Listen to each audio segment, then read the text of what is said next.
Welcome to Coffee, Calm and Connection Bite Size, where we deliver key takeaways from our full interviews on current topics from mental health experts. If you were given an opportunity to talk to Helen from 20 years ago, what would you say to her? 20 years ago, you know what? I was actually 30 20 years ago, so not even that young. And so it's not like I'm talking to some formative youth here. But I would actually say, what would I say?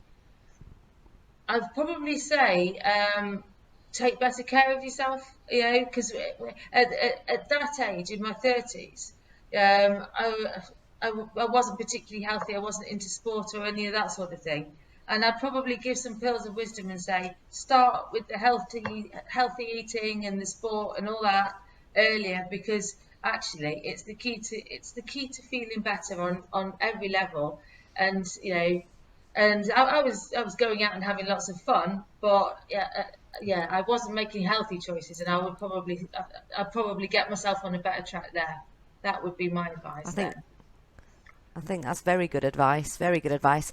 If you had listened to this podcast, but it wasn't you speaking, it was a friend, what would you say to said friend?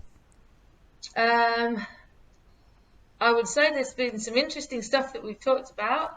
I would say that it's quite the thread in everything that we're talking about is probably communication, and I would say that actually what's probably screamingly obvious is that the solution to all the stuff that we talk about is communicating. And I think one of the things that's also quite clear is the support of our partners in this and the important role that they play. And that's interesting. It's really interesting, and communication, I think, is communication and being outside are, I think, two of the really fundamental things that have helped me in my life.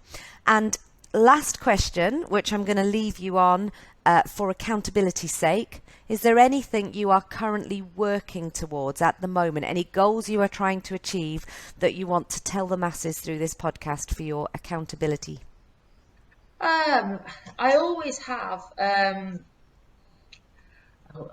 sort of parenting goals, and I always have personal goals. I have work goals too, but they're in a work context, and so I guess my parenting goals is to try and leave the kids unscathed by COVID.